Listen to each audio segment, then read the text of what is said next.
Bismillahirrahmanirrahim. Kita masuk topik 1, ulumul hadis.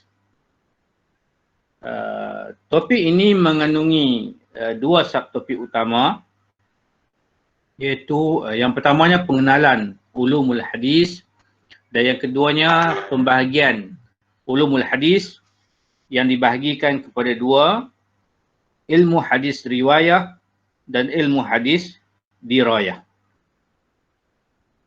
Okey, yang pertamanya pengenalan ulumul hadis.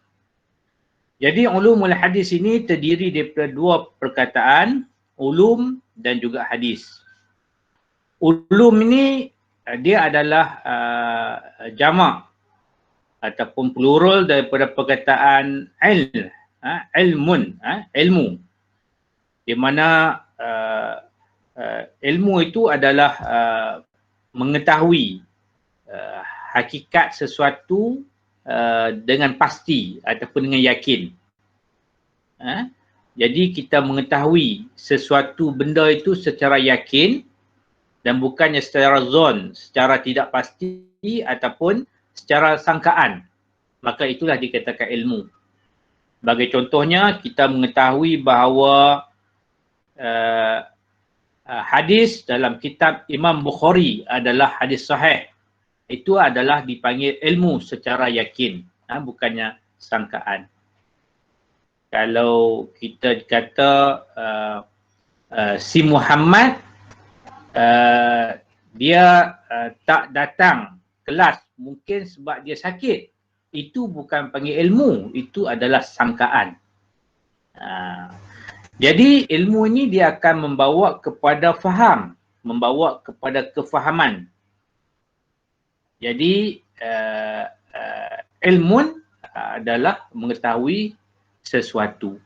Jadi kalau ulum maksudnya ilmu-ilmu. Hadis pula dia membawa maksud yang banyak dari segi bahasa. Sebab ada yang sebut ataupun maksud hadis dari aspek bahasa antaranya jadid, iaitu baharu. Lawannya qadim ataupun lama. Hadis juga membawa maksud khabar ataupun berita ataupun cerita. Sebab apa? Sebab kalau kita lihat dalam Al-Quran, banyak ayat-ayat Al-Quran sebut tentang hadis. Antaranya firman Allah Subhanahu Wa Taala, antaranya hal ataka hadisul junud, adakah sampai kepada kamu berita tentang tentera-tentera musuh. Maksudnya itu adalah hadis, maksudnya berita, berita. Kemudian banyak lagi lah, hatta dalam hadis Nabi SAW juga disebutkan sebagai hadis. Antaranya disebutkan sabda Rasulullah SAW, inna asdaqal hadis kitabullah. Sesungguhnya perkataan yang benar-benar perkataan adalah kitab Allah. Maksudnya hadis, berita, perkabaran, dipanggil hadis. Itu maksud dari segi bahasa. Tapi hadis yang dimaksudkan dalam istilah, dia adalah merujuk kepada apa yang disandarkan kepada Nabi SAW sama ada berupa perkataan, qaul ataupun fi'il, perbuatan ataupun takhrir, persetujuan ataupun pengakuan ataupun sifat. Sifatnya ada 2, sama ada sifat khuluqiyah ataupun sifat khalqiyah. Khuluqiyah maksudnya sifat akhlak, khalqiyah adalah maksudnya sifat fizikal yang Allah Subhanahu Taala jadikan. Ini semuanya dipanggil hadis. Ta'rif dalam Arabnya usnida ataupun ma udhifa ila Nabi sallallahu alaihi wasallam min qaulin, perkataan, atau fi'lin, perbuatan, atau takhririn, ikrar, pengakuan, persetujuan, atau sifat, atau sifatin ataupun sifat ataupun sama ada khulqiyah ataupun khalqiyah. Itu ta'rif dari segi hadis. Justru bila kita bertembung ataupun bertemu dengan hadis-hadis Nabi sallallahu alaihi wasallam, dia tidak daripada disandarkan kepada beberapa perkara. Jadi kita bertemu dengan hadis Nabi sallallahu alaihi wasallam, antaranya hadis qauliyah. Contohnya qala Nabi sallallahu alaihi wasallam innamal a'malu binniyat, sebagai contohnya. Itu hadis qaul. Hadis PL ataupun hadis perbuatan, contohnya sahabat lihat Nabi sallallahu alaihi wasallam buat apa? Solat 2 rakaat ketika masuk masjid. Itu hadis perbuatan. Hadis takrir, ikrar. Contohnya ada hadis Nabi sallallahu alaihi wasallam bersama dengan Khalid bin Walid pergi ke rumah Maimunah, lalu dijamu dengan daging dhab. Khalid bin Walid makan tapi Nabi tak makan. Ini hadis ini menunjukkan dhab itu harus dimakan walaupun Nabi tak makan, sebab Nabi tidak melarang. Maksudnya Nabi mengikrarkan, bersetuju dengan Khalid bin Walid yang makan dhab. Juga hadis sifat. Hadis sifat ni banyaklah. Kalau kita tengok dalam Syama'il Muhammadiyah, ada hadis tentang khalqiyah, iaitu bagaimana bentuk Nabi, tubuh Nabi, bagaimana rambut Nabi, bagaimana baju Nabi, warna apa, semuanya dipanggil fizikal. Kemudian hadis akhlak Nabi, khuluqul Quran. Akhlak Nabi ini seperti mana Quran disebutkan dalam banyak hadis. Ini semuanya dipanggil hadis. Itu maksud ini hadis. Kemudian bila digabungkan ulumul hadis secara gabungan, maka dia memberi erti ataupun menggambarkan bahawa dia adalah satu himpunan ataupun satu gabungan cabang-cabang ilmu yang pelbagai. Antaranya ilmu apa? Antaranya ilmu rijal, ilmu ilal, ilmu jarh wa ta'dil, ilmu nasih wal mansuh, ilmu gharibul hadis, ilmu ashabul wurudul hadis, ilmu ma'rifat sahabah, banyak lagi. Jadi dia ini adalah cabang-cabang ilmu ini yang merupakan perbincangan berbentuk prinsip pun kaedah ataupun apa-apa sahaja yang dihasilkan oleh ulama dengan tujuan untuk menjaga hadis Nabi sallallahu alaihi wasallam. Justru ulumul hadis ini kita dapat menilai kekuatan ni, dia punya sama ada hadis itu dikuatkan dengan hadis yang lain ataupun tidak, ataupun hadis itu kuat dengan hadis itu adalah palsu, direka, ataupun matan dia, teks riwayat hadis itu yang berlainan di antara satu sama lain, kita menolak satu hadis itu, contohnya hadis maudhu', hadis yang mereka. Tujuan utamanya adalah untuk memelihara hadis Nabi sallallahu alaihi wasallam daripada sebarang penipuan, penyelewengan, pemalsuan, rekaan dan seumpamanya. Justru inilah yang dikatakan ulumul hadis. Namun kita perlu kena ingat bahawa ulumul hadis ini namanya banyak. Dan nama yang terkenal adalah ulumul hadis. Saya ingat kamu masa di sekolah dahulu pun dah belajar tentang ulumul hadis. Tapi ada setengah sekolah dia tukar tajuknya sebagai mustalahul hadis. Sama juga. Sebab nama dia banyak. Antaranya ilmu mustalah, antaranya usulul hadis, antaranya ulumul sunnah, antaranya ilmu hadis dirayah. Kemudian antaranya namanya juga adalah qanun al-riwayah. Antaranya juga ada anwa' ulumul hadis. Antaranya juga ilmu dirasat al-hadis. Antaranya juga qanun usulul hadis. Macam-macam nama, banyak. Tapi yang paling terkenal adalah ulumul hadis, yang banyak ulama-ulama bila menulis karya-karya, mereka menulis dengan nama ini, iaitu nama ulumul hadis, terutamanya ulama-ulama yang kemudian. Kemudian kita masuk kepada apa dia kelebihan, apa dia manfaat, apa dia faedah kepada ulumul hadis dengan kita mempelajarinya. Banyak faedah sebenarnya, banyak kelebihan.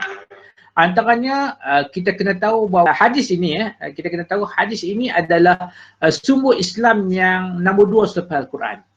Justru dia perlu dipelihara daripada sebarang pendustaan, sebarang penyelewengan. ke atas Nabi sallallahu alaihi wasallam.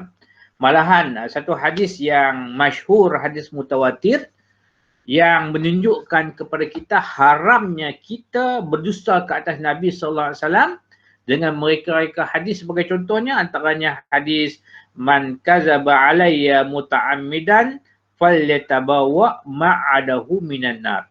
Barang sesiapa yang berdusta ke atasku dengan sengaja, maka disediakan ke atasnya ataupun disediakan tempatnya di dalam api neraka. Nah, ini amaran keras terhadap mereka hadis. Justru matlamat utama, kelebihan utama adalah kita dapat mengelakkan pendustaan ke atas Nabi sallallahu alaihi wasallam sekaligus memelihara sumber Islam ni daripada sebarang penyelewengan.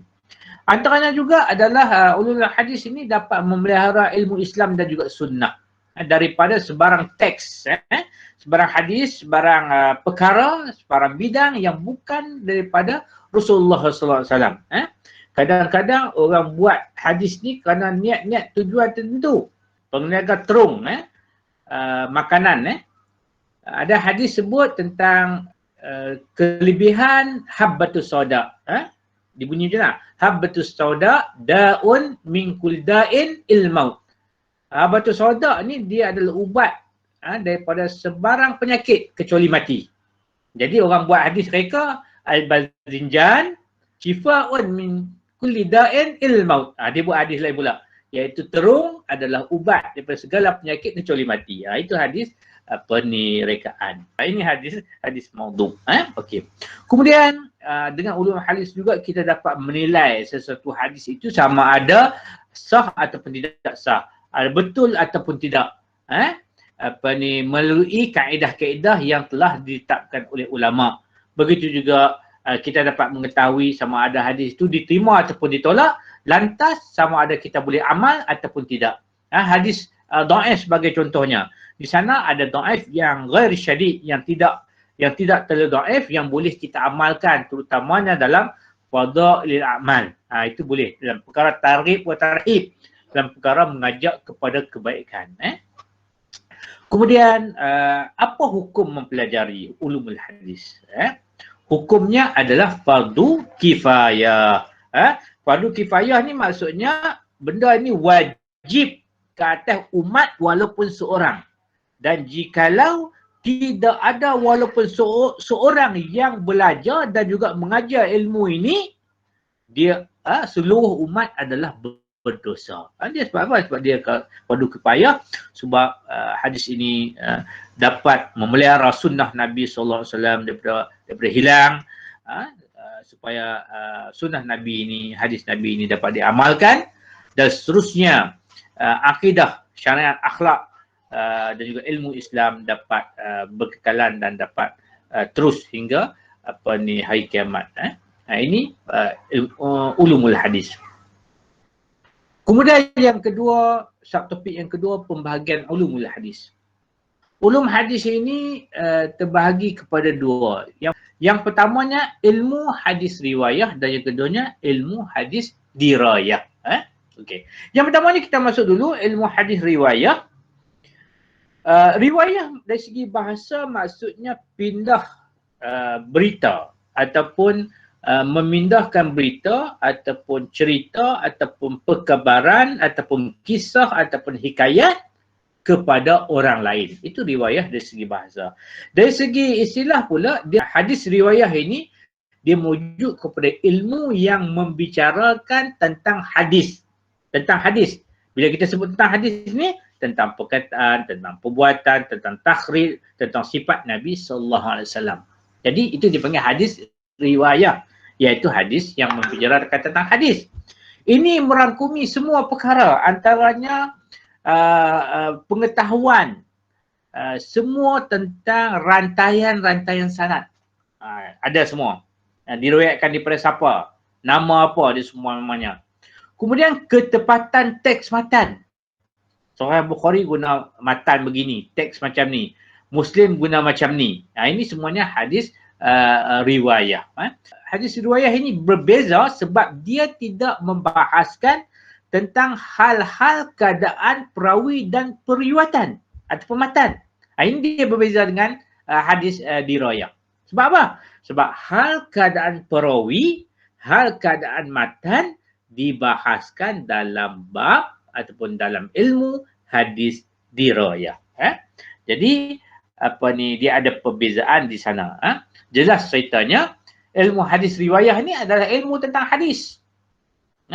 Tentang hadis. Sama ada hadis itu berbentuk perkataan, perbuatan, sifat ataupun persetujuan ikrar Nabi sallallahu alaihi wasallam. Manakala ilmu hadis dirayah pula dia merujuk kepada ulumul hadis. Tadi kita dah sebut kan, antara tajuk ataupun nama ulumul hadis juga antara namanya adalah ilmu hadis dirayah. Jadi kita punya khusus ini sebenarnya dia merujuk kepada ilmu hadis dirayah. Justru dalam tajuk kita ini kita tak bicaralah tentang ilmu hadis riwayah. Kita tak bicara dah tentang hadis. Kita tak bicara dah tentang tematik hadis, pengajaran daripada hadis dan seumpamanya. Tapi kita akan menyentuh tentang ilmu berkaitan hal keadaan perawi dan ilmu berkaitan hal keadaan matan. Sebab apa? Sebab dirayah ini dari segi bahasa maksudnya mengetahui sesuatu. Masdar daripada perkataan dara yadri, iaitu mengetahui sesuatu. Justru ilmu hadis ini dari segi istilah maksudnya ilmu yang membicarakan tentang halur rawi wal marwi, iaitu hal keadaan perawi dan juga periwayatan ataupun masnad, sama ada qabul diterima ataupun rad ataupun ditolak. Jadi ilmu hadis dirayah ini kita nak bicara tentang sanad dan juga tentang matan, dan akhirnya kita dapat mengetahui sama ada hadis ini diterima ataupun ditolak. Justru ilmu hadis dirayah dia akan merangkumi tentang kajian, tentang penyelidikan, tentang kritikan ke atas sanad, serta juga tentang kajian dan juga pemahaman terhadap periwayatan matan, terhadap teks matan yang disampaikan daripada Nabi sallallahu alaihi wasallam. Ini kita akan lihat.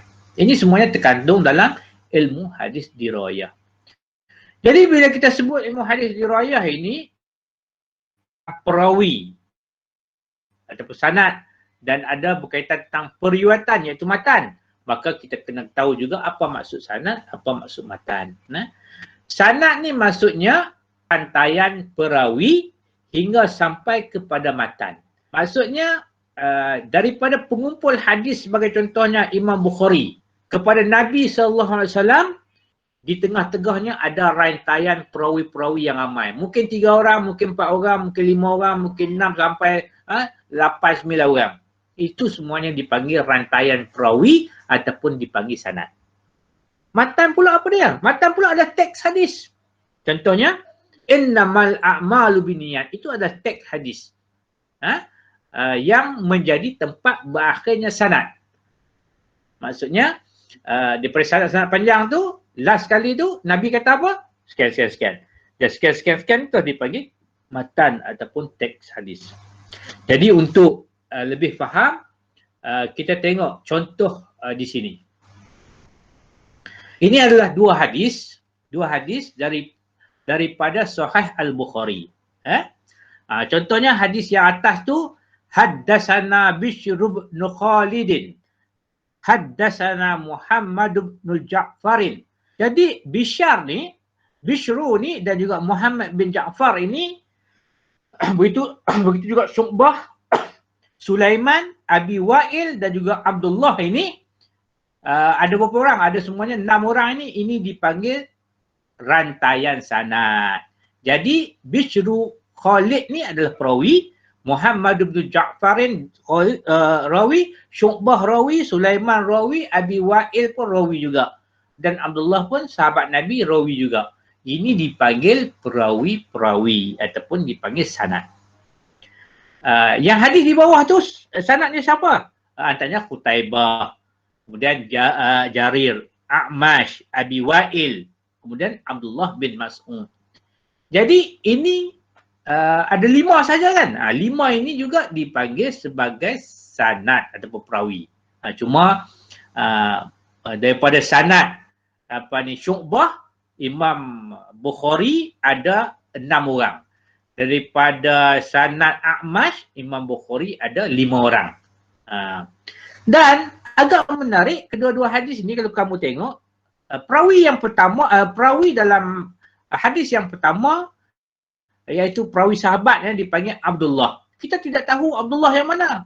Mungkin Abdullah bin Umar, mungkin Abdullah bin Abbas, sebab dipanggil Ibnu Abbas, Ibnu Umar kan.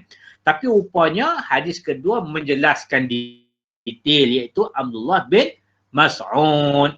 Jadi bila kita buat perbandingan dua hadis ni, kita akan menemukan tentang nama perawi dan kita akan menemukan bahawa Abi Wa'il ini adalah kemungkinannya adalah guru anak murid kepada Abdullah bin Mas'ud. Dan kita tahu juga Abi Wa'il ni dia ada ramai kita panggil apa, ramai anak murid, antaranya namanya A'mash dan antaranya ada namanya Sulaiman.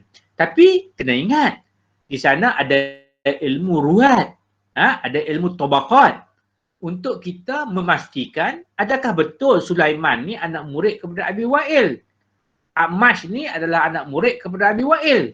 Dengan cara kita melihat ilmu yang lain. Ilmu-ilmu lah. Ilmu-ilmu yang banyak itulah dipanggil ilmu ulumul hadis. Dalam ilmu-ilmu hadis. Antaranya juga kita nak tengok. Contohnya Qutaibah bin Sa'id ni apa pandangan ahli hadis terhadapnya? Apa kritikan terhadap perawi ni? Ini ada dalam ilmu dipanggil ajarh wa ta'dil. Ilmu ruwat.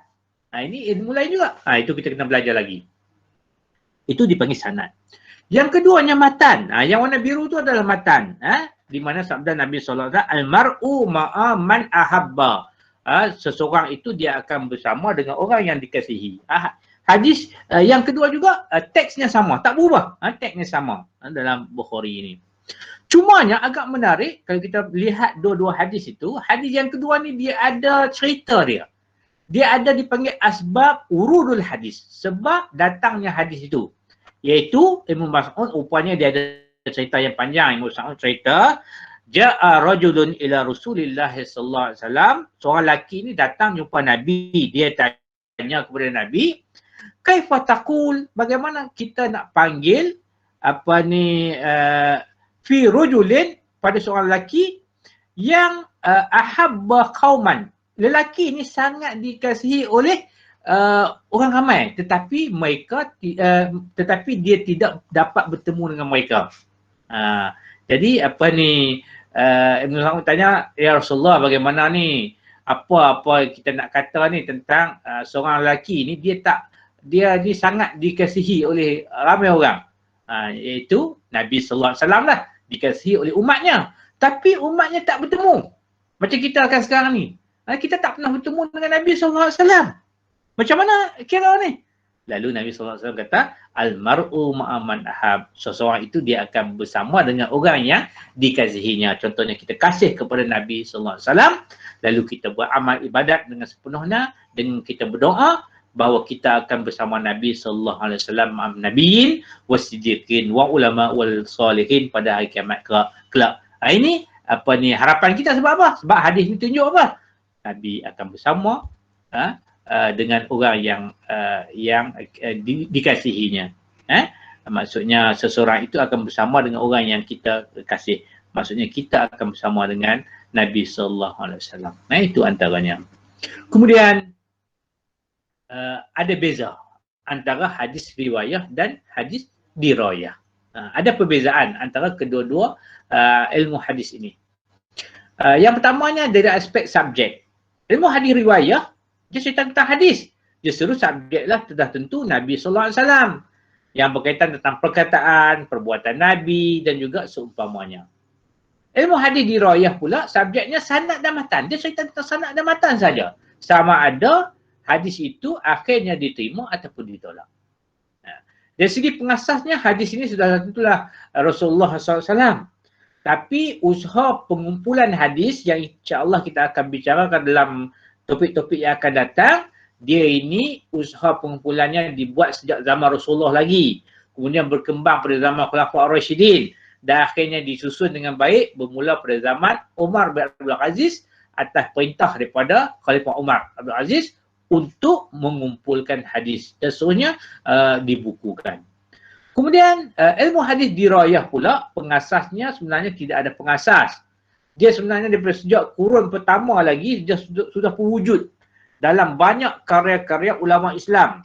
Antaranya Imam Syafi'i sendiri dalam kitab Ar-Risalah, dalam kitab Al-Um, dia juga menceritakan tentang ilmu hadis dirayah, iaitu kaedah-kaedah untuk kita memahami sanad dan juga matan dan seterusnya kita mengetahui sama ada sahih ataupun tak sahih.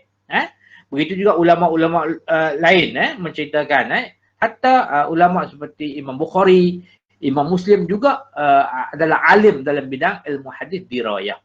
Namun pada kurun keempat sudah muncul penulisan-penulisan, antaranya yang pertama adalah oleh Al-Hasan bin Khallash Al-Ramah-Hurmuzi yang wafat tahun 360 Hijrah, dia ulama tahun keempat Hijrah, dengan bukunya Al-Muhaddil Al-Fasil Baina Ar-Rawi wal-Wa'i. Itu dianggap kitab yang pertama yang ditulis secara berasingan daripada ilmu-ilmu lain.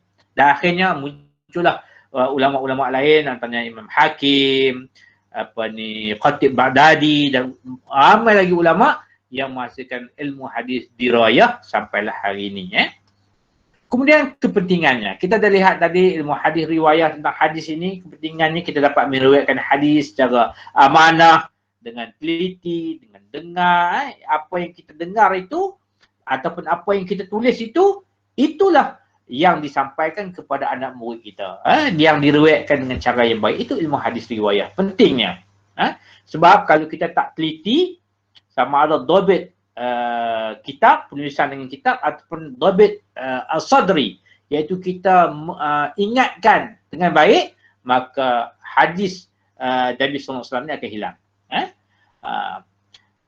Ilmu hadis dirayah juga penting sebab apa? Sebab kita dapat mendidik, menilai, mengkritik, memahami satu sanad ataupun matan supaya akhirnya kita mengetahui bahawa hadis itu adalah sahih diterima ataupun tidak. Kemudian yang terakhirnya matlamat ilmu hadis riwayah, kita tahu bahawa ilmu hadis riwayah ini berkaitan sumber kedua selepas Al-Quran, sudah tentulah banyak kebaikannya di dunia dan banyak juga kebaikannya di akhirat.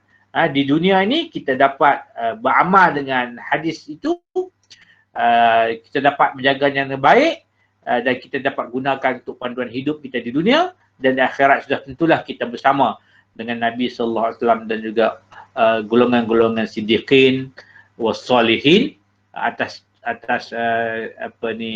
amal kita dengan hadis Nabi SAW.